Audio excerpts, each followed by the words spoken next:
అలాగే వాళ్ళ బ్రదర్ మీద ఎలాంటి చర్యలు తీసుకున్నారు? చట్టపరమైన చర్యలు తీసుకోవడం జరుగుతుంది. అట్లా ఉండదు.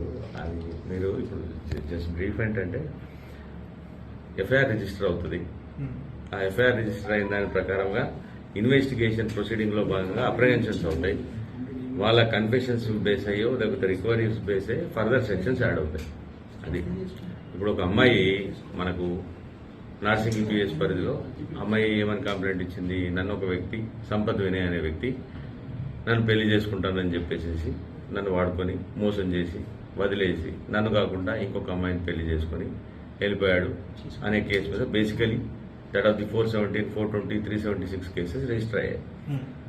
ఆ ఇన్వెస్టిగేషన్ క్రమంలో భాగంగా అట్టి వ్యక్తి ఒక ప్రాంతంలో ఉన్నాడని చెప్పి తెలిసి ఇన్వెస్టిగేటింగ్ ఆఫీసర్ అక్కడికి వెళ్ళగా ఆ క్రమంలో అతని దగ్గర కొంత గాంజా కూడా ఉన్నట్టు తెలిసింది. లేదు, ఓన్లీ గాంజా, అది కూడా స్మాలర్ క్వాంటిటీ దొరికింది. కాబట్టి ఆ క్వాంటిటీకి సంబంధించిన ఫర్దర్ కన్ఫెషన్స్ ఏం తీసుకున్నారు ఏంటి అన్న దాని మీద బేస్ అయ్యి రిమాండ్లో అవన్నీ కూడా యాడ్ అయిపోతాయి.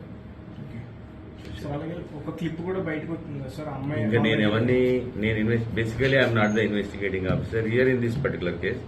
ఈ కేసుకు సంబంధించిన ఇన్వెస్టిగేటింగ్ ఆఫీసర్ దగ్గర నుంచి ఇంకా ఫీడ్బ్యాక్ తీసుకోవాలి. ఫర్దర్ గా ఏదైతే క్రిమినల్ కంటెంట్ వస్తుందో ఆ కంటెంట్ కి సంబంధించిన సెక్షన్స్ యాడ్ అయ్యి ఎవరైనా అక్యూజ్డ్ జైలుకి వెళ్తారు. ఒకవేళ బెయిలబుల్ సెక్షన్స్ ఉన్నాయనుకోండి, 41 ఇచ్చే సెక్షన్స్ అయితే 41 ఇస్తారు. అది 7 సంవత్సరాల నేరానికి సంబంధించిన లోపలగా ఉండి బెయిల్ ఇవ్వదగినవి ఉంటే అవి 41 ఇచ్చి పంపించి తర్వాత ఫర్దర్ ఛార్జ్ షీట్ వేస్తారు. 7 సంవత్సరాల కంటే ఎక్కువగా ఉన్న సెక్షన్స్ అయితేనేమో డైరెక్ట్ గా రిమాండ్ వెళ్ళిపోతారు. అది ఓకే. యూట్యూబర్ షణ్ముఖ్ కేసులో సంచలన విషయాలు. షణ్ముఖ్ సోదరుడు సంపత్ మీద ఫిర్యాదు చేసిన మౌనిక అనే యువతి యూట్యూబ్ లో అవకాశం ఇప్పిస్తానని షణ్ముఖ్ మోసం చేశాడు. అతని సోదరుడు సంపత్ నన్ను హోటల్స్ విల్లాలకు తీసుకువెళ్లి బెదిరించి మరీ లైంగిక దాడి చేశారు. ఓసారి అబార్షన్ కూడా చేయించారు.